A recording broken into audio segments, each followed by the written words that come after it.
أعوذ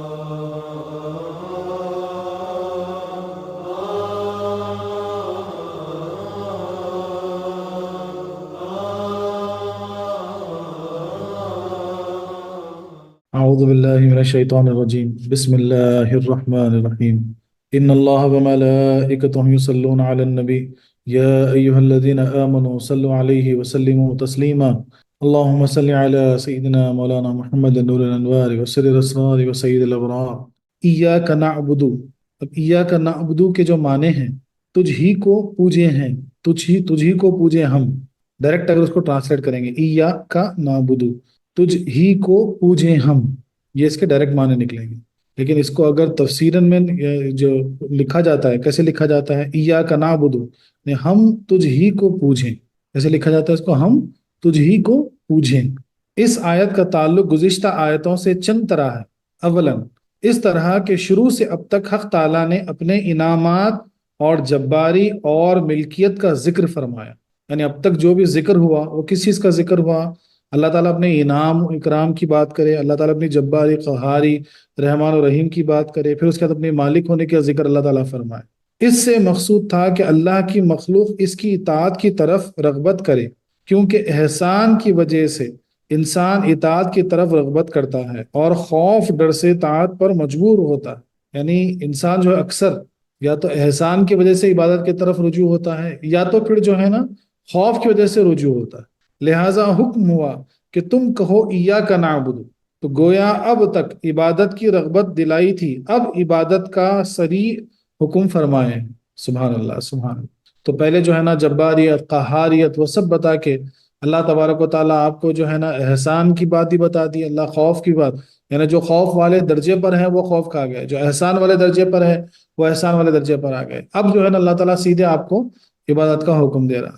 دوسرے اس طرح کہ حق تعالیٰ نے اس سے پہلے اپنے 5 نام بیان فرمائے۔ کتنے نام بیان فرمائے؟ اب تک اللہ تعالیٰ نے اپنے 5 نام بیان فرمائے ہیں۔ وہ کون کون سے تھے؟ اللہ، رب، رحمان، رحیم اور مالک۔ اب تک سورہ فاتحہ میں 5 نام ہم گفتگو کر چکے ہیں، اللہ، رب، رحمان، رحیم اور مالک۔ گویا یوں فرمایا کہ ہم نے تم کو پیدا فرمایا لہٰذا ہم تمہارے اللہ ہیں، پھر تم کو پالا لہٰذا ہم رب ہیں، تم نے گناہ کیے ہم نے چھپائے پس ہم رحمان ہیں، تم نے توبہ کی ہم نے مغفرت فرمائی لہٰذا ہم رحیم ہیں، تم ہمارے قبضے میں ہو اور جزا و سزا کا دن بھی آنے والا ہے لہٰذا ہم مالک ہیں، پس اے بندے تو ہماری عبادت کر، اور عبادت کا مستحق وہی ہے جس میں یہ صفتیں ہوں۔ سبحان اللہ سبحان اللہ۔ یعنی اللہ تبارک و تعالیٰ نے کیا فرمایا کہ میں نے تم کو جو ہے نا پیدا فرمایا تو لہٰذا ہم تمہارے اللہ ہیں، پھر ہم تم کو پالے لہٰذا ہم تمہارے رب ہیں، پھر تم نے گناہ کیے ہم نے چھپائے تو رحمان ہو گئے، پھر مغفرت طلب کیا آپ نے تو ہم رحیم ہو گئے، پھر ایک جزا و سزا کا دن بھی آنے والا ہے جس کے ہم مالک ہو گئے، اور جزا و سزا کا دن ہم اس کا مالک ہو گئے۔ لہٰذا اب عبادت کے مستحق وہی ہیں جن میں 5 صفتیں ہیں، وہ تو جو 5 صفتیں بیان ہو گئی، صفتیں جن میں موجود ہیں وہ عبادت کے مستحق ہو گئے۔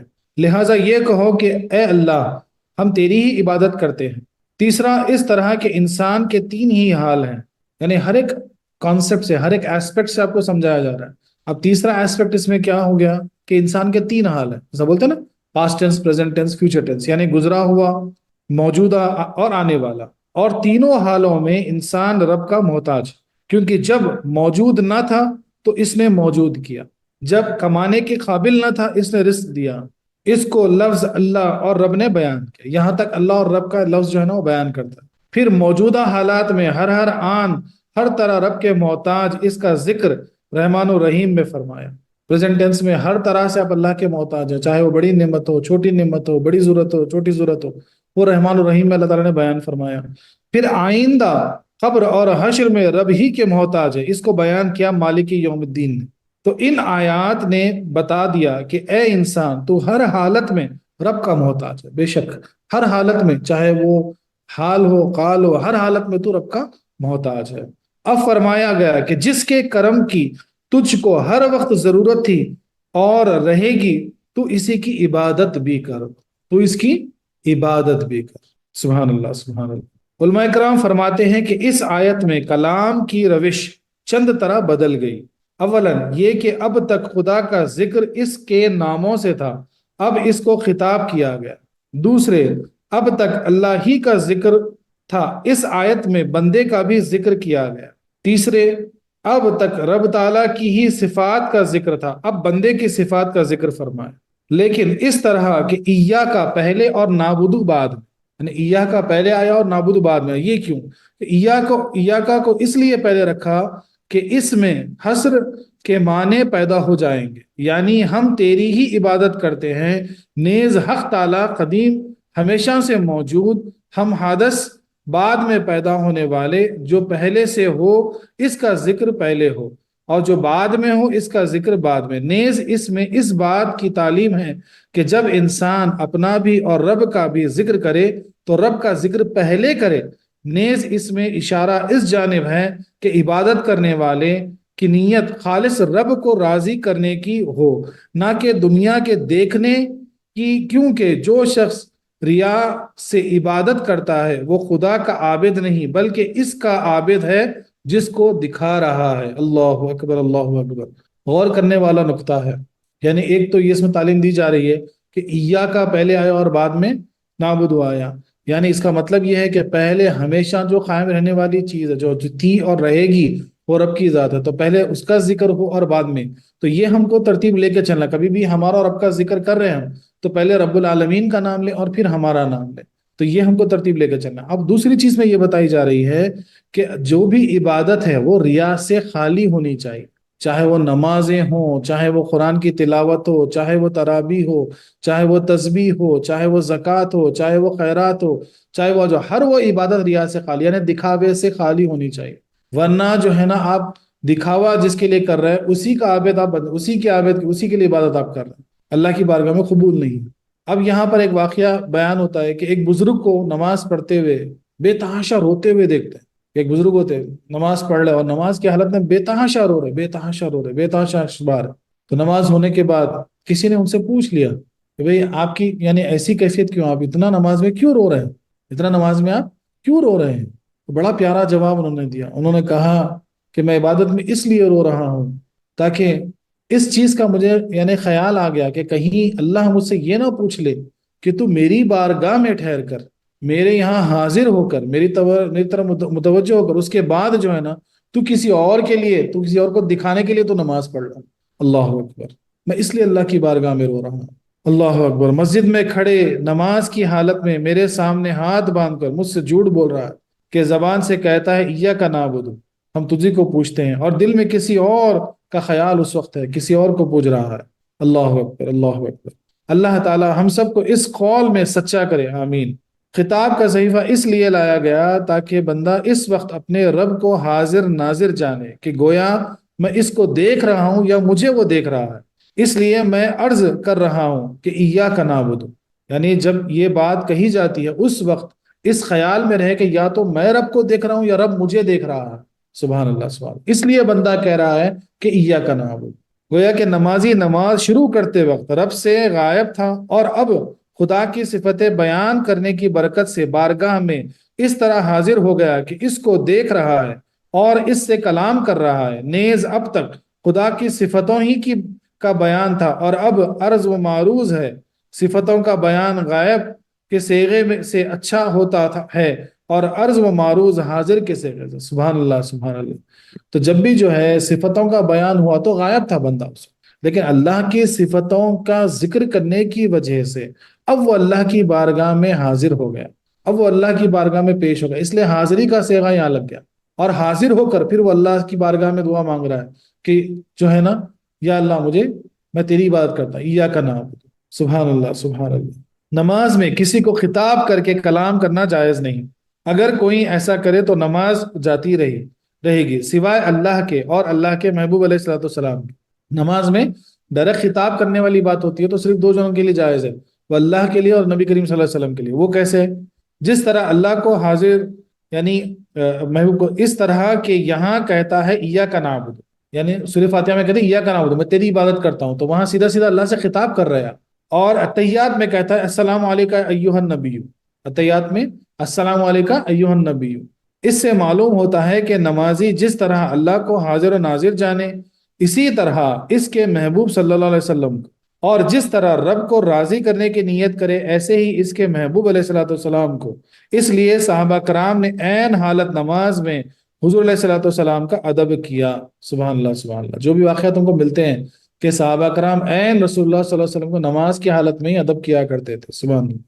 اب یہاں پر ایک چھوٹی سی بات یہ بھی سمجھنا نقطہ، یعنی مفسرین بتاتے ہیں کہ حاضر و ناظر کا صیغہ جو ہے نا، حاضر ناظر کر کے اللہ کو ہم جو یعنی بیان کرتے ہیں، کیا یہ اللہ کی ذات کی طرف کرنا چاہیے؟ کیا یہ جائز ہے مثلا؟ تو اب یہاں پر بہت سارا اختلاف ہے کہ بھائی جیسے آپ حاضر ناظر بولیں گے تو حاضر کہاں؟ تو ایک جگہ ہونا پڑے گا جہاں پہ اس کو حاضر ہونا پڑے گا، لیکن اللہ تو کسی بھی جگہ سمانے سے پاک ہے، مبرہ ہے۔ تو اس لیے بعض مفسرین کہتے ہیں کہ حاضر و ناظر بھی ڈائریکٹ اللہ کی ذات کو کہنا بولا وہ بھی صحیح نہیں ہے۔ اللہ اکبر۔ تو بولے کیسے پھر حاضر ناظر کی یعنی وہ چیز جو بیان کرنی ہے، جیسے ہم بولتے ہیں نا حاضر ناظر ہے، تو اس کو کیسے بیان کریں گے؟ تو اس کو بیان کرنے کے لیے کچھ اور الفاظ کا آپ کو سہارا لینا پڑے گا۔ وہ الفاظ یعنی آپ کو کہنا پڑے گا کہ وہ شاہد ہے، وہ سمیع ہے، وہ بصیر ہے۔ وہ شاہد ہے، وہ سمیع ہے، وہ بصیر ہے، یہ آپ کو کہنا پڑے گا۔ حاضر اور ناظر بھی جان کر کہنا تو پھر وہ جو ہے نا وہ بھی اللہ تبارک و تعالیٰ کے اسم کے ساتھ جو ہے نا صحیح نہیں ہے۔ اللہ اکبر۔ یعنی اتنی نکتی اتنی باریکی ہے اس میں، تاکہ جو ہے نا ہمارا خیال جو ہے نا اس چیز سے پاک ہو جائے، ہمارے خیال میں یہ نہ آئے کہ بولے جیسا یہ ہال میں یا یہ میدان میں جو ہے نا وہ حاضر ہے، تو مطلب کیا ہوا کہ ہال یا میدان بڑا ہو گیا نا، اس سے وہاں وہ حاضر ہو گئے۔ اس وجہ سے جو ہے نا حاضر و ناظر استعمال کرنا صحیح نہیں ہے، بلکہ یہ کہنا چاہیے کہ اللہ شہید ہے، اللہ جو ہے نا سمیع ہے، اللہ بصیر ہے۔ سبحان اللہ سبحان اللہ۔ نعبدو عبدن سے بنا ہے جس کے لغوی معنی ہے اظہار عاجزی۔ سبحان اللہ سبحان اللہ۔ نعبدو عبدن سے بنا ہے جس کے لغوی معنی ہے اظہار عاجزی، اسی لیے عام راستے کو عربی محاورے میں طریق معبد کہتے ہیں، کیونکہ وہ ہر ایک کے پیر کے نیچے آتا ہے۔ تفسیر کبیر اصلاحات الشریعت میں یہ عبادتن سے بنا ہے، یا عبادتن سے، عبادہ سے یا عبادتن سے، یا عبودتن سے۔ عبادت کے معنی عابد بننا اور عبودت کے معنی عبد بننا۔ روح البیان، تفسیر روح البیان میں ہے، یا تو یہ معنی ہوئے کہ ہم تیری ہی عبادت کرتے ہیں، یا کہ تیرے ہی بندے بنتے ہیں۔ اس کے دو معنی نکلتے ہیں، ایک تو ہم یا تو تیری ہی عبادت کرتے ہیں یا ہم تیرے بندے بنتے ہیں۔ قرآن شریف میں عبد 4 معنی میں استعمال ہوا۔ عبد کا جو لفظ ہے وہ قرآن پاک میں 4 معنوں میں استعمال ہوا۔ مخلوق جیسے، مخلوق جیسے اگر ہے تو سورہ اسراء کی آیت نمبر 5 میں اللہ تعالیٰ فرماتے ہیں عباد لنا اولی بأس شدید۔ یہ عام مخلوق کے لیے استعمال ہوا، یعنی ہم ایسے بندے تم پہ جو ہے نا مسلط کر دیں گے جو جنگجو ہوں گے، جو تمہارے دروازوں تک پہنچ جائیں گے۔ یہ عام مخلوق کے لیے ہو گیا، یہ عام مخلوق کے لیے ہو گیا۔ پھر مملوک جیسے ان کے لیے ہو گیا، پھر وہی سورہ نور کی ایک آیت ہے من عبادتکم مطیع، یعنی من عبادکم، یہ آیت جو سورہ نور کی 32ویں آیت ہے، یعنی یہاں پر پھر ذکر ہوا تو یہ کن کے لیے ہیں؟ ان کے لیے ہے جو مملوک جیسے ہیں، یعنی جو نیکوکار ہیں، یعنی تھوڑے جو ہے نا صلاحیت والے ہیں، ان کے لیے یہاں پہ استعمال ہوا۔ اور اس کے معنی ہے کہ بھئی ان کو جو ہے نا ان کے جوڑوں کے ساتھ نکاح کر دو، یہ آیت اس میں یہ آئی ہے۔ پھر مطیع جیسے ان کے لیے انہ کان عبدا شکورا۔ پھر بنی اسرائیل کی تیسری آیت اللہ تعالیٰ فرماتے ہیں کہ وہ بندے جو ہمیشہ جو ہے نا بہت زیادہ شکر کرنے والے، اللہ اس کے مطیع بندے کہتے ہیں بہت زیادہ اللہ کا شکر کرنے والے۔ پھر اس کے بعد فنا فی اللہ جیسے جو اللہ فنا ہو، ان کے لیے اسرا بعبدہ، تھوڑے سے وقت میں، رات کے تھوڑے سے وقت میں میں نے اپنے بندے کو، جو آیت ہے بنی اسراء کی، اگین پہلی آیت ہے سورہ اسراء کی۔ تو ان چاروں صیغوں میں الگ الگ جگہ پر جو ہے نا عبد کا لفظ استعمال ہوا قرآن میں۔ عام مخلوق کے لیے تھوڑا درجہ اوپر ان کے لیے، پھر اوپر تھوڑے جو مطیع ہے، پھر اس کے اوپر جو ہے نا جو سیدھا فنا فی اللہ ہے۔ سبحان اللہ سبحان اللہ۔ مخلوق کا سب سے بڑا کمال عبدیت ہی ہے، اس لیے کلمہ طیب میں عبد و رسالہ ہے۔ اللہ کا بندہ صحیح ہونے کے 2 رکن ہیں، دل اغیار سے خالی ہو۔ سبحان اللہ سبحان اللہ۔ دیکھو اللہ کے بندے بننے کے 2 چیزیں جو ہے نا، 2 رکن، یعنی 2 چیز آپ کے اندر ہونی چاہیے تب آپ اللہ کے بندے ہیں۔ ایک، دل اغیار سے خالی ہو کر یار کا کاشانہ ہو، یعنی دل میں کسی اور کے لیے کوئی جگہ نہ ہو، وہاں پھر کوئی نہیں سمایا سوائے اپنے یار کے۔ تو وہاں پر نہ خواہشوں کے لیے جگہ ہے، وہاں پر نہ منتوں منادوں کے لیے جو جگہ ہے، نہ وہاں پر حسد اور ریا کے لیے جگہ ہونی چاہیے، نہ وہاں جھوٹ کے لیے جگہ ہونی چاہیے، نہ وہاں جو ہے نا دشمنی کے لیے جگہ ہونی چاہیے، نہ وہاں حسد کے لیے جلن کے لیے جگہ ہونی چاہیے، نہ وہاں ریاکاری کے لیے جگہ، کوئی چیز کے لیے جگہ، ہر اغیار سے وہ خالی ہو اور صرف یار کا کاشانہ اس کی فرما برداری میں لذت محسوس کرے، سبحان اللہ سبحان اللہ، اور عبادت کو بوجھ نہ سمجھے، اس کی عبادت میں لذت محسوس کرے۔ اللہ کا ذکر کر رہے پیر صاحب بولے ذکر کرو روزانہ، اس میں بوجھ مت سمجھو، اس کو لذت سمجھو۔ اب تفسیر پڑھ لے اللہ کے کلام پاک کی، اس کو بوجھ مت سمجھو، اس میں مزہ لو، اس میں لطف اٹھاؤ اس سے کہ کیسی کیسی باتیں ہم کو معلوم ہیں، کیسی کیسی چیزوں سے اللہ تعالیٰ ہم سے پردے اٹھا رہا ہے۔ سبحان اللہ سبحان اللہ۔ ایک شرط ہے کہ اللہ کے پیاروں سے ولی دلی محبت رکھے، عالموں سے علم، کتابوں سے کتابت، شاعروں سے شاعری ملتی ہے، اور بندوں کی صحبت سے بندگی ملتی ہے۔ سبحان اللہ سبحان اللہ۔ عبادت کے اصلاحی معنی یہ ہے کہ کسی کو خالق یا خالق کا حصے دار مان کر اس کی اطاعت کرنا۔ جب تک کہ یہ نیت نہ ہو تب تک اسے عبادت نہیں کہا جائے گا۔ اب بت پرست بت کے سامنے سجدہ کرتا ہے اور مسلمان کعبے کے سامنے، وہاں بھی پتھر ہی ہے لیکن وہ مشرک ہے اور ہم موحد ہیں۔ کافر اپنے دیوتاؤں کو پوجتا ہے، مسلمان نبیوں ولیوں کو، پھر کیا وجہ کہ وہ مشرک ہو گیا اور یہ موحد رہا؟ فرق یہی ہے کہ وہ انہیں الوہیت میں حصے دار مانتا ہے، ہم ان کو اللہ کا خاص بندہ مانتے ہیں۔ بہرحال عبادت میں یہ قید ہے کہ جس کی اطاعت کرے اس کو اپنا خالق مانے۔ سبحان اللہ سبحان اللہ۔ یعنی اب یہاں ایک نقطہ جو چھیڑے ہیں صاحب، جو ذکر کر رہے ہیں تفسیر میں، اس کا ذکر یہ ہو رہا ہے کہ بھئی اب جب بت پرست بھی جو ہے نا وہ بھی پتھر کو پوج رہے ہیں، اور ہم بھی کعبۃ اللہ کو جو ہے نا کی طرف قبلہ ہم بنا کے اس کی عبادت کر رہے ہیں، اور کعبۃ اللہ بھی بہت سارے پتھرے ہیں، تو بولے لیکن ہم جو ہے نا موحد ہو گئے، یعنی توحید والے ہو گئے، اور وہ جو ہے نا وہ کافر ہو گئے، وہ مشرک ہو گئے، بت پرست ہو گئے، تو بولے ایسے کیسے؟ تو اب اس میں یہ چیز سمجھنا ہے کہ جب بت پرست جو ہے نا، جو بت کو پوجتا ہے یا کسی انسان کو جو ہے نا پوجتا ہے مثال کے طور پر، وہ اس کو خدا مانتا ہے، وہ اس کو خدائی میں شامل مانتا ہے، اس لیے وہ بت پرست ہو گیا، کافر ہو گیا۔ اور ہم جو ہے نا کعبۃ اللہ کے طرف بھی جو ہے اپنی نظر کرتے ہیں، کعبۃ اللہ کو بھی ہم چومتے چاٹتے ہیں مثال کے طور پر، لیکن یہ نہیں سمجھتے کہ وہ خدا ہیں، یہ سمجھ کے کرتے ہیں کہ وہ خدا کی نشانی، خدا کا گھر ہے مثلا، یا خدا کے ولی ہیں، خدا کے ولی کی نشانی ہے مثلا، یا خدا کے نبی کی نشانی ہے مثلا، ہم الوہیت میں جو ہے نا شامل نہیں کرتے۔ تو جب تک اطاعت میں وہ شامل نہ ہو تب تک وہ پھر آپ کو موحد بنائے رکھے گا، لیکن اطاعت میں اگر شامل ہو گیا تو پھر وہ اس کا خالق ہو گیا۔ اس باریک نقطے کو سمجھنا ہے۔ عبادت بہت سی قسم کی ہے، نماز، روزہ، حج، زکوٰۃ، بلکہ یوں سمجھو کہ وہ جائز کام بھی رب کو راضی کرنے کی نیت سے کیا جائے وہ عبادت ہے۔ سبحان اللہ سبحان اللہ۔ دیکھو بہت پیاری بات ہے کہ عبادت ہم کیا سمجھتے معلوم ہے؟ صرف نماز، روزہ، حج، زکوٰۃ، بولے یہ جو بتائی گئی بولے یہی عبادت ہے؟ نہیں، بلکہ ہر وہ کام جو اللہ کی رضا کے لیے کیا جائے وہ عبادت ہے۔ یہاں تک کہ آدمی رب کو راضی کرنے کے لیے اپنے بچوں کو پالے، یہ بھی عبادت ہے اور اس میں ثواب ملتا ہے۔ یہ کلمہ ان سب کو شامل ہے۔ سبحان اللہ سبحان اللہ۔ اسی طرح بندے بننے کی بہت سی صفتیں ہیں، یعنی اب اگر کوئی اپنے بچوں کو پالنے کے لیے دن رات محنت کر رہا تو گویا وہ بھی عبادت ہے۔ میری مائیں بہنیں گھروں میں جو ہے نا روزہ رہتے ہوئے عبادت کر رہی ہیں، پکا رہی ہیں، کھلا رہی ہیں، گھر والوں کی خدمت کر رہی ہیں، تو گویا وہ بھی عبادت ہے، کیونکہ وہ بھی اللہ کی رضا میں۔ سبحان اللہ سبحان اللہ۔ رب کی رضا میں راضی رہنا، اس کی نعمت پر شکر کرنا، اس کی بلا پر صبر کرنا، اپنے عقائد درست کرنا، غرض کے اپنے میں بندوں کے سے صفات پیدا کرنا، یہ سب معنی بھی اسی کلمے میں آ گئے۔ نعبدو کو جمع کے صیغے سے فرمایا۔ سبحان اللہ سبحان اللہ۔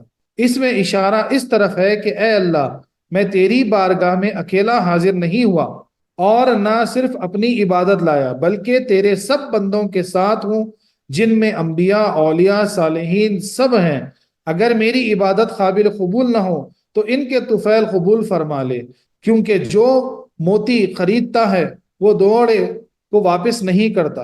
فقی فرماتے ہیں کہ جو شخص خراب و عمدہ مال ملا کر فروخت کرے تو خریدار یہ نہیں کر سکتا کہ اچھا لے اور برا واپس کر دے، بلکہ وہ کل لے لے گا یا کل واپس کر دے گا۔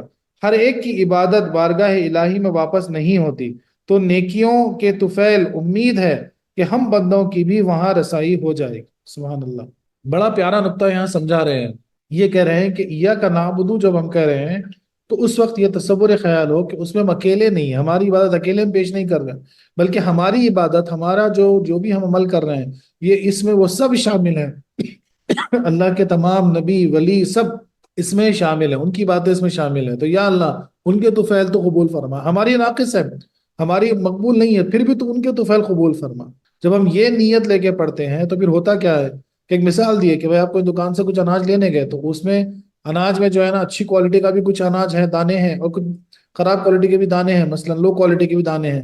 تو اب آپ ایسا نہیں بول سکتے کہ بھائی چھان کے مجھے اچھے والے دے دو، برے والے رکھ لو، یہ تو نہیں بول سکتے۔ یا تو آپ برا لو گے یا تو چھوڑ دو گے۔ تو ویسی جو ہے نا عبادت بھی اللہ تبارک و تعالیٰ، ہم ایاک نعبد کے صیغے میں سب کو شامل کر کے نیت کرتے ہیں، تو پھر اگر ہماری ناقص بھی ہوئی تو اللہ تبارک و تعالیٰ ان کو طفیل میں جو ہے نا قبول فرما لے گا۔ سبحان اللہ، سبحان اللہ۔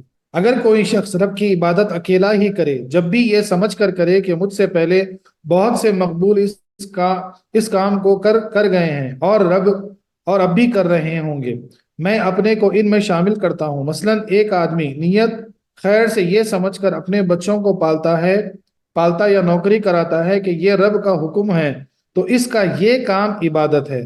اس وقت یہ نیت کرے کہ حضور نبی کریم صلی اللہ علیہ وسلم نے بھی اپنے اہل و عیال کی پرورش فرمائی، اور دیگر انبیاء کرام اولیاء اللہ نے بھی رزق حاصل کرنے کے لیے بہت سے ذریعے اور پیشے اختیار کیے، میں بھی انہی کی اتباع میں یہ کام کر رہا ہوں۔ سبحان اللہ، سبحان اللہ۔ تو پھر گویا یہ بھی عبادت ہو گئی، نوکری کرنا بھی عبادت ہو گئی، کام کرنا بھی عبادت ہو گئی۔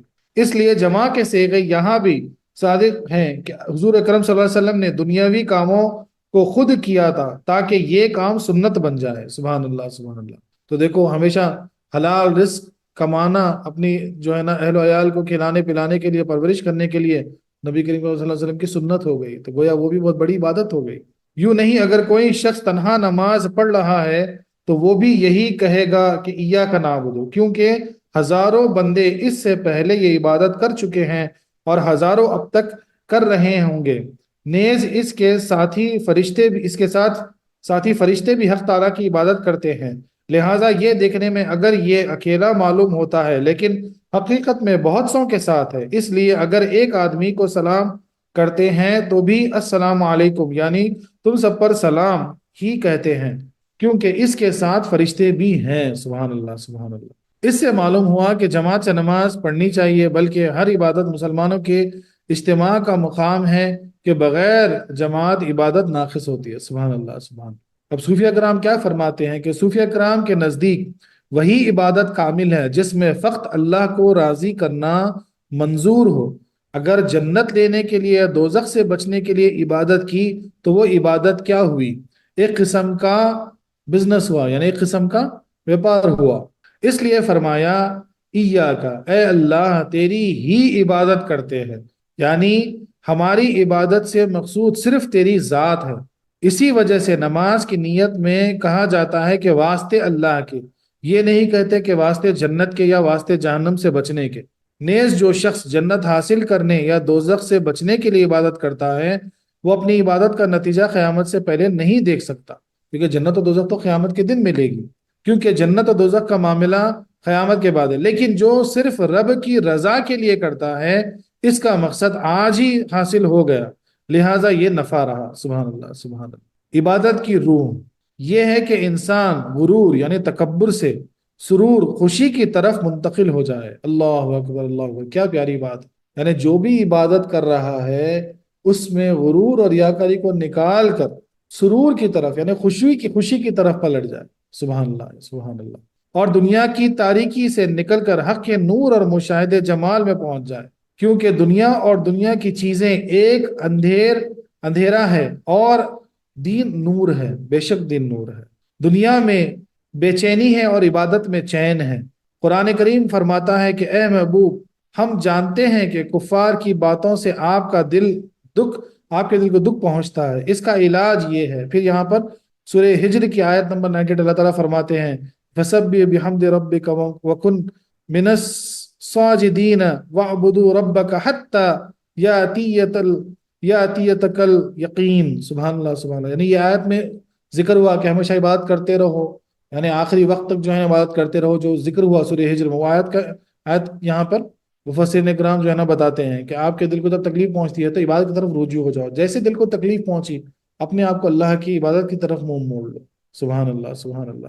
معلوم ہوا کہ عبادت دنیاوی تکلیفوں کا علاج ہے، جو بھی دنیاوی تکلیف ہے عبادت اس کا علاج ہے، لہٰذا جس عبادت میں یہ بات نہ ہو وہ بالکل بے جان ہے، نیز جس چیز سے اپنا پیارا راضی ہو وہ عبادت ہے، اور جس چیز سے وہ ناراض ہو وہ کام گناہ ہے، سبحان اللہ سبحان اللہ۔ بے شک یعنی ہر وہ کام جس سے اپنا پیارا نے رب العالمین راضی ہو وہ عبادت ہے، اور ہر کام جس سے وہ ناراض ہو وہ عبادت نہیں ہے بلکہ گناہ ہے۔ حضرت علی رضی اللہ عنہ کے لیے خیبر کے دن حضور اکرم صلی اللہ علیہ وسلم کی نیند پر نماز قربان کر دینا عین عبادت تھی۔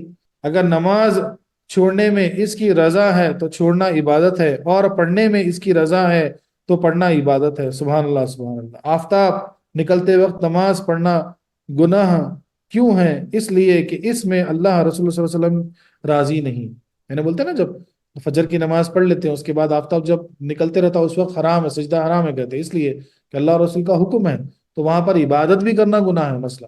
اور جیسے علی رضی اللہ عنہ کی آپ گود میں نبی کریم صلی اللہ علیہ وسلم کو آنکھ لگ گئی تھی اور عصر کا وقت گزر گیا ہے نا، مشہور واقعہ جہاں پر جو ہے نا بعد سورج واپس آیا اور پھر عصر پڑے مثلا، تو بولے اس وقت رضا اللہ کی اسی میں تھی کہ جو ہے نا نماز کو چھوڑ دے، وہ گناہ نہیں تھا بلکہ اللہ کی رضا تھی۔ اب اس میں کچھ اعتراضات ہیں کہ جب اللہ تعالیٰ غنی سب سے بے پرواہ ہیں تو اسے بندے کی عبادت کی کیا ضرورت ہے، اور انہیں عبادت کا اس نے عبادت کا حکم کیوں دیا ہے، ہم بھی بلا وجہ عبادت کی مشقت میں کیوں پڑے؟ دیکھو سوال کیسا ہے، بولے بھائی اللہ تعالیٰ جب مبرہ ہے ہر چیز سے، بولے عبادت کی کیوں ذکر ہے، ضرورت ہے اس کو، عبادت کا حکم کیوں دیا بھائی، ہم کو کیوں مشقت میں ڈالے؟ اس کا جواب، رب کو ہرگز ہماری عبادت کی ضرورت نہیں بلکہ ہم کو خود ضرورت ہے۔ قالین یا غالین یا قیمتی بستروں پر بیٹھنے کے قابل وہی ہوگا جس کا جسم گندگی سے آلودہ نہ ہو، گندا آدمی اس پر بیٹھنے کے قابل نہیں۔ حق تعالیٰ کی جنت نہایت پاک صاف جگہ ہے، اس کے قابل وہی ہے جو خود کو پاک صاف ہو۔ دنیا کی مشغولیت ہمارے قلب کو گندا بنا دیتی ہے، عبادت رحمت کا پانی ہے، عبادت اس کا سیکل ہے جس سے اس کو صاف کر دیا جاتا ہے۔ اگر عبادت سے صفائی نہ ہوتی رہے تو آخر کار یہ آئینہ بالکل سیاہ ہو کر کسی قیمت کے قابل نہ رہے گا۔ نیز دشمنوں میں گھرا ہوا انسان جب بھی محفوظ رہ سکتا ہے جب یا تو وہ خود ہی قدرت والا ہو یا کسی قدرت والے کو پکڑے۔ ہم کمزور ہزار دشمنوں میں پھنسے ہوئے ہیں، شیطان، نفس امارہ، دنیاوی جنیں یعنی برے یار وغیرہ، دنیاوی الجھنیں، ہر وہ چیز ضرورت ہے کہ قدرت والے حق تعالیٰ کے ساتھ اپنا تعلق قائم رکھیں، اور یہ عبادت تعلق ہی ہے۔ نیز پردیسی کو اپنے دیش کا ذکر سے چین ملتا ہے، ہماری روح پردیسی ہے، عبادت میں اس کے وطن کا ذکر ہے، اس لیے اس کو اس سے چین ملتا ہے، سبحان اللہ سبحان اللہ۔ یعنی کتنا پیارا جواب ہے کہ بھائی عبادت کے اللہ تعالیٰ کو، ہماری بات کہ اللہ کو ضرورت نہیں بلکہ ہم کو ضرورت ہے، کیونکہ بھائی اگر ایک آپ کا بہت خاص کمرہ ہے جہاں پر بہت مہنگی غالین آپ بچھا کے رکھے ہوئے، تو اگر کوئی گندا میلا کچڑا آدمی آیا تو کیا لا کے غالین پہ بٹھائیں گے اس کو؟ قطعاً نہیں بٹھائیں گے۔ جو پاک و صاف ہوگا وہی آ کے اس پہ بیٹھ سکے گا۔ تو اسی طرح سے اللہ تبارک و تعالیٰ کی جنت ہے، جو بھی انعامات ہے بولے پاک و صاف ہے، وہاں جو پاک و صاف ہوگا وہی جائے گا۔ اور عبادت وہ پانی ہے جو سیکل لوہے پہ کام کرتا ہے، وہ ہمارے قلبوں پہ، ہمارے دلوں پہ کام کرتا ہے، وہ ہمارے دلوں کو پاک و صاف کرتا ہے، وہ ہمارے وجودوں کو پاک و صاف کرتی ہے تاکہ ہم اس قابل ہو جائیں کہ جو ہے نا ہم اس پاک جگہ پر پہنچ سکیں، سبحان اللہ سبحان اللہ۔ اور دوسری چیز یہ ہے کہ ہم اتنے دشمنوں سے ہم گھرے ہوئے ہیں، سب سے بڑا دشمن ہمارا شیطان ہے، پھر نفس امارہ جو ہمارے اندر ہی موجود ہیں وہ سب سے بڑا ہمارا دشمن ہے، پھر اتنے سارے باہر کی الجھنیں بھی ہیں، یہ بہت سارے دشمن باہر کے بھی موجود ہیں جو حسد کرتے ہیں ہم سے، ریا کرتے ہیں مثلا، وہ سارے دشمن، ان سب سے ہم اکیلے کیسے لپٹیں؟ یا تو ہمارے اندر اتنی قدرت ہو کہ ہم ان سے لپٹ سکیں، یا پھر ایسے کوئی قدرت والے سے ہم جڑ جائیں کہ ہم ان کو جھیل سکیں، سبحان اللہ سبحان اللہ۔ اور حقیقت میں جو لوگ باہر جا کے کام کیے، پردیس میں رہے ہیں، ان کو یاد ہوگا کہ جیسے اپنے دیش کی بات آئے نا تو ایک راحت ملتی، سکون ملتا، تو اسی طرح جو روح ہمارے اندر ہے وہ دنیاوی نہیں ہے، اس کا وطن تو جنت ہے، اس کا وطن اور ہے، تو جیسے عبادت میں اس کا ذکر، وطن کا ذکر، اسے سکون ملے گا، سبحان اللہ سبحان۔ تفسیر عزیزی میں لکھا ہے کہ عبداللہ بن زبیر رضی اللہ عنہ کے عضو میں ایک زخم تھا جس کی وجہ سے اس عضو کو کاٹنے کی ضرورت تھی، مگر سخت تکلیف کی وجہ سے ہمت نہیں کر پا رہے تھے۔ جب وہ نماز میں کھڑے ہوئے تو عضو کاٹ دیا گیا، ان کو پتہ بھی نہیں چلا۔ اللہ اکبر! کیسی وہ نماز تھی، کیسے وہ اپنے یار میں کھو گئے تھے، اپنے معشوق میں وہ کھو چکے تھے کہ اتنی تکلیف جو ان کو ہو رہی تھی، پورا عضو کاٹ دیا اور پتہ نہیں چلا۔ اور ایک اعتراض، مسلمان کہتے ہیں کہ ہم سب رب ہی کی عبادت کرتے ہیں اور موحد ہیں، حالانکہ وہ کعبے کی طرف سر جھکاتے ہیں، تو کافر سے بڑھ کر مشرک ہوئے، کیونکہ کافر تو ایک پتھر کو پوجتا ہے اور یہ ہزاروں پتھروں کی عمارت کو۔ اگر مسلمان کہتے ہیں کہ ہم کعبے کو خدا نہیں جانتے، تو کافر بھی مورتی کو خدا نہیں سمجھتا، بلکہ اپنا دھیان یکسوئی رکھنے کے لیے ایک پتھر کو سامنے رکھ لیتا ہے۔ اب دیکھو یہ سوال کتنا ٹیکنیکل سوال ہوا کہ بھئی یہ ایک بولے کہ کافر جو لوگ ہوتے ہیں وہ تو بولے ہم ایک مورتی کو، یعنی ایک پتھر والی مورتی کو ہم پوج رہے ہیں، عبادت کر رہے ہیں، اور تم تو جو ہے نا کعبے کی طرف جو ہزاروں پتھروں کا عمارت ہے، بولے اس طرف تم جو ہے نا عبادت کر رہے ہیں، بولے پھر تو تم ہمارے سے بڑے جو ہے نا کافر ہو گئے، ہمارے سے بڑے بت پرست ہو گئے، اور ہم تو پتھر اس لیے رکھ رہے کہ بھئی یکسوئی آئے ہمارے کو، اس لیے ہم جو ہے نا رکھے پڑ رہے۔ یہ ان کا سوال ہوا۔ اب اس کا جواب سنیے۔ اس کا جواب نماز کی نیت ہی میں دیا گیا ہے، نماز کی نیت میں ہی اس کا جواب موجود ہے، کیونکہ نیت میں یہ کہا جاتا ہے کہ نماز واسطے اللہ کے منہ طرف کعبہ شریف کے۔ ہر نمازی یہ نیت کرتا ہے کہ بھئی میں 2 رکعت پڑھ لوں، بولے اللہ کے واسطے، اور منہ میرا کعبے کی طرف۔ کوئی یہ نہیں کہتا کہ کعبے کے واسطے۔ سبحان اللہ، سبحان اللہ۔ معلوم ہوا کہ نماز کعبے کے لیے نہیں، نماز تو اللہ کے لیے ہے، صرف جہت مقرر کرنے کے لیے کعبے کے سمت تجویز کر دی گئی۔ جہت یعنی ڈائریکشن، تاکہ سب کا ایک ڈائریکشن ہو۔ اگر نماز کعبے کے لیے ہوتی تو جس طرح کعبے کا پتھر پہنچتا ادھر ہی مسلمان جھک جاتا، مگر ایسا نہیں ہوتا۔ غلاف کعبہ ہمارے پاس پہنچتا ہے، ہم اس کو سجدہ نہیں کرتے۔ اگر وہاں کا کوئی پتھر بلکہ ساری عمارت بھی کہیں اور رکھ دی جائے تو بھی ادھر سجدہ نہ کرے، لیکن کافر کا یہ حال ہے کہ جدھر اس کی مورتی ادھر اس کی پجاری کا سر۔ معلوم ہوا کہ اس کا سر مورتی کے لیے جھکا اور مسلمان کا سر رب کے لیے، بلکہ خوف و سفر کے نفل میں جدھر منہ کر کے نماز پڑھے گا ہو جائے گی۔ یعنی اب یہاں پہ ایک نقطہ بیان کرتے ہیں کہ بھئی اگر ہم کعبے کے لیے نماز پڑھتے تو بولے پھر جدھر کعبہ ہوتا نا ادھر ہی نماز پڑھتے۔ مثال اگر کعبے کا پتھر کہیں اور لا کے آپ رکھ دو تو سب لوگ وہی سجدہ کرنے لگیں گے، پھر ویسا ہم نہیں کرتے۔ اگر کعبے کی پوری عمارت بھی کہیں اٹھا کے لے کے کہیں اور رکھ دے تب بھی جو ہے نا ہم وہاں پر سجدہ نہیں کریں گے، ہمارا منہ کعبے کے ادھر ہی، یعنی جدھر بتایا گیا ادھر ہی ہوگا، قبلے کی طرف ہی ہوگا، اور نماز ہم اللہ کے لیے پڑھیں گے۔ لیکن کافر تو جھوٹ بولتے، وہ جہاں مورتی وہاں کا سر جھک جاتا نا، وہ تو حقیقت میں اسی کو پوچھتے ہیں۔ اور ہم جب سفر میں ہوتے ہیں، مثال کے طور پہ آپ پلین میں ہیں، آپ کو پتہ ہی نہیں قبلہ کدھر ہے، آپ تو ہوا میں ہے نا، کعبۃ اللہ تو نیچے ہے، آپ اس وقت ہوا میں ہیں، تو اس وقت بولا جاتا ہے کہ بھئی کدھر بھی چہرہ کر کے نماز پڑھ لو، خیال یہ رہے کہ آپ قبلہ، کیونکہ یہاں پر وہ آیت پھر آتی ہے قرآن پاک کی، جہاں قرآن پاک میں اللہ تعالیٰ فرماتے ہیں فَإِنَّمَا تَوَلُّوا فَثَمَّ وَجْهُ اللَّهِ، فَإِنَّمَا تَوَلُّوا فَثَمَّ وَجْهُ اللَّهِ، یعنی جدھر منہ کرے گے ادھر مجھے پاؤ گے۔ سبحان اللہ، سبحان اللہ۔ پھر فرق یہ ہے کہ کافر پتھر کسی انسان کے نام پر بناتا ہے کہ نام وغیرہ وغیرہ، اس کے شخص کو خدا کا شریک اور خدائی میں حصہ دار مانتا ہے، اور یہ سمجھ کر اس پتھر کی طرف سر جھکا کر جس کا یہ پتھر ہے میں اس کی عبادت کر رہا ہوں۔ کعبہ شریف میں ان میں سے کوئی بات نہیں۔ یہ بھی یاد رہے کہ کعبہ عمارت کا نام ہے، بلکہ اس جگہ کا نام ہے۔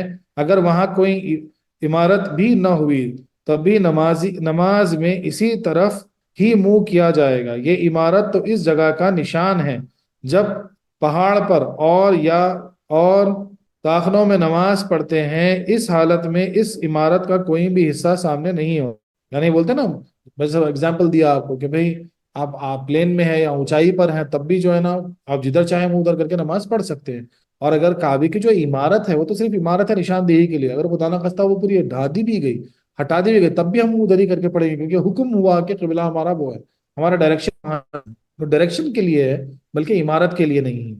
اور ایک اعتراض، چاہیے کہ تم آریوں کی عبادت کو صحیح مانو، کیونکہ یہ کسی مورتی کو پوجا نہیں کرتے، صرف رب کا نام لیتے ہیں، اور تم بھی رب کا ہی نام لیتے ہو۔ مقصود تو رب کو یاد کرنا ہے، جس طرح چاہو کر لو۔ اب ایک جواب یہ ہوا کہ بھئی ہم مورتی رکھ کے مورتی کو نہیں مان رہے، لیکن مورتی سے ہم کو یاد آ رہا، رب کو ہم یاد کر کے ہم جو ہے نا عبادت کر رہے ہیں۔ جیسے آپ رب کو یاد کر کے بات کرتے، تو بولے اس میں حرج کیا ہوا؟ تو اس کا جواب، عبادت وہی سچی ہے کہ جس کی تعلیم حق تعالیٰ کی طرف سے نبیوں کے ذریعے دی گئی ہو۔ اپنی عقل کی تجویز کی ہوئی کوئی عبادت نہیں۔ مسلمان جو بھی عبادت کرتا ہے وہ رب تعالیٰ کی بنائی ہوئی، نبیوں کی بتائی ہوئی، لہذا صحیح ہے۔ آریہ وغیرہ کی عبادت عقل سے سوچی سچائی اپنی طرف سے بنائی ہوئی، لہذا کچھ بھی کرے غلطی کرتا ہے۔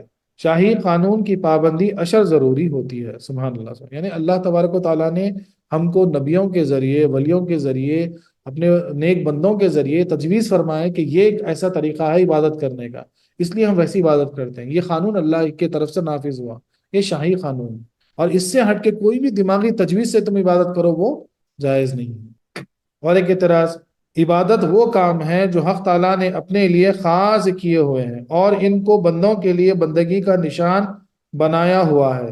دیکھو، تقویت الایمان، لہٰذا ایسے کام غیر خدا کے لیے کرنا شرک و بت پرستی ہے۔ اس لیے ان کے مذہب کی روح سے کسی کو پکارنا، کسی کی دعائی دینا، کسی غیر خدا سے مدد لینا، کسی کے گھر یا جنگل کا ادب کرنا، کسی کی یادگار منانا، کسی کی قبر پر جھاڑو دینا، کسی کی طرف سے اپنے کام یا اپنے نام کی نسبت کرنا، یعنی علی بخش، نبی بخش نام رکھنا، غرض کے کسی کی کچھ تعظیم کرنا غیر اللہ کی عبادت ہے اور شرک ہے، اور ایاک نعبدو کے خلاف ہے۔ وہ کہتے ہیں کہ جب ہم اللہ کے بندے ہیں اور اس سے وعدہ بھی کر چکے ہیں کہ ایاک نعبدو، ہم تیری ہی عبادت کریں گے، تو اس کو چھوڑ کر کسی بندے کے ساتھ یہ معاملہ کرنا یقیناً شرک ہے۔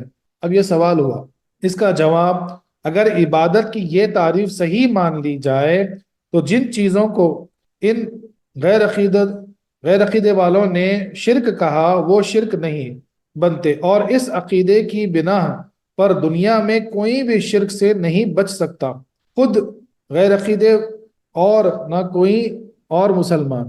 اول تو اس لیے کہ قبر پر جھاڑو دینا، کسی کو پکارنا، کسی سے مدد مانگنا، کسی کا دن منانا خداوند تعالیٰ کے ساتھ خاص نہیں، اور نہ یہ چیزیں بندگی کی نشانی ہیں۔ مدد کی بحث انشاءاللہ ایاک نستعین میں بھی آئے گی، اس کا بھی ذکر ڈیٹیل میں کریں گے۔ رب تعالیٰ نے اپنے نبیوں کو پکارا، یا ایہا النبی، مسلمانوں کو پکارا، کافروں کو پکارا، پہاڑوں کو پکارا۔ اس صورت میں رب معاذ اللہ پہلا مشرک، اور قرآن پڑھنا شرک ہوگا۔ حضور علیہ الصلوۃ والسلام نے اپنے امتیوں کو پکارا، حضرت عمر رضی اللہ عنہ نے حضرت ساریہ رضی اللہ عنہ کو جو جہاد پر تھے ان کو پکارتے تھے، مدینہ پاک سے پکارا۔ ہم ایک دوسرے کو دن رات پکارتے ہیں۔ خود وہابی مولوی قاسم صاحب نے حضور علیہ الصلوۃ والسلام کو پکارا، ان کا ایک اشعار ہے ان کے ہی لکھے ہوئے۔ غرض کے پکارنے کو شرک کہنا عجیب حماقت ہے۔ کسی کی یادگار منانا بھی خدا کے ساتھ خاص نہیں، نہ خدا کسی کی یادگار مناتا ہے اور نہ کوئی شخص خدا کی یادگار منائے۔ حضرات ہاجرہ کی یاد، بی بی ہاجرہ کی یادگار ہے، ورنہ دوڑنا، کودنا، پتھر پھینکنا گزشتہ ثواب کا کام نہ تھا۔ 5 وقت کی نمازیں بھی مختلف نبیوں کی یادگار ہیں۔ جس پیغمبر نے کسی خاص موقع پر جتنی رکعتیں پڑھ لی ہیں، انہی کو اسلام نے قائم رکھا ہے۔ اسی لیے نمازوں کی رکعتیں مختلف ہیں، فجر کی 2، ظہر کی 4، عصر کی 4 وغیرہ۔ شنبے کے دن روزہ رکھنا، یعنی پیر کے دن روزہ رکھنا اس لیے سنت ہے کہ حضور علیہ الصلوۃ والسلام کی ولادت پاک کی یادگار ہے۔ اگر یادگار منانا شرک ہوتا تو بولو شرک سے کون بچا؟ یہ قبر پر جھاڑو دینا، یہ کام بھی خداوند تعالیٰ کے ساتھ خاص نہیں۔ نہ تو خدا تعالیٰ کسی کی قبر پر جھاڑو دیتا ہے، اور نہ خدا تعالیٰ کی قبر ہے کہ جس پر جھاڑو دی جاتی ہے، اور نہ جھاڑو دینا بندگی کا نشان ہے۔ اگر جھاڑو دینا یا صفائی کرنا بندگی کا نشان ہوتا تو چاہیے تھا کہ ہر وہابی کی بغل میں ہر وقت ایک جھاڑو ہوا کرتی تھی، کیونکہ بندگی کا نشان ہوتا۔ دن مقرر کرنا بھی شرک نہیں، کیونکہ حج کے لیے دن مقرر، نماز کے لیے وقت مقرر، روزے کے لیے مہینہ مقرر، شادی بیاہ کے لیے تاریخ مقرر، مدرسے کے امتحانات میں تعطیل کے دن مقرر، یعنی ہر وہ چیز دن مقرر ہو کر ہی چلتی ہے۔ تو بتاؤ شرک سے کون بچا؟